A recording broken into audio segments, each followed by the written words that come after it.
Bahagi ng bumagal na pagmahal ng bilihin ang pagbagsak umano ng presyo ng bigas ayon sa Pangulo. Pero sabi ng ilang grupo ng magsasaka, hindi yan ramdam sa mga palengke. Nakatutok si Mark Salazar. Tagumpay na dapat ipagdiwang ayon kay Pangulong Bongbong Marcos ang ibinaba ng inflation o bilis ng pagtaas ng presyo ng bilihin. Mula kasi sa 4.4% noong Hulyo, 3.3% na lang nitong Agosto. Ang bigas at karne raw ang dalawang pinakabumagsak ang presyo. Sa monitoring ng Philippine Statistics Authority, nagsisimula na umano ang dahan-dahang pagbaba ng presyo ng bigas sa mga palengke. Doon sa special rice, mga 80 centavos per kilo yung drop average. And then doon sa regular, sa well-milled rice, mga nasa 40 centavos average per kilo yung drop in the last maybe 45 days.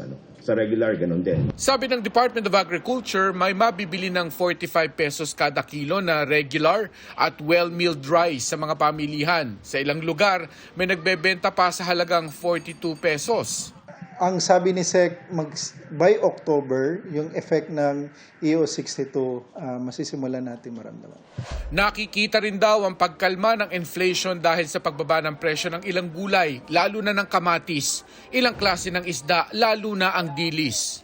Pero tanong ng mga stakeholders sa agrikultura, nasaan daw ang murang bigas? Kung titingnan natin sa merkado, nawawala yung regular meal. No? Maski umikot tayo, and ang natitira na lang is yung well-milled rice at special rice. So, ibig sabihin nun is kung makikita natin dun sa average, tumaas pa yung presyo doon sa merkado. Para sa malawak na bilang ng mga consumers natin ay hindi niraramdaman yung binabanggit ng gobyerno na bumaba ng 3.3% yung inflation. Pwede naman dayain ang mga datos dahil kung pupunta tayo sa palengke makikita natin nananatiling mataas ang presyo ng bigas.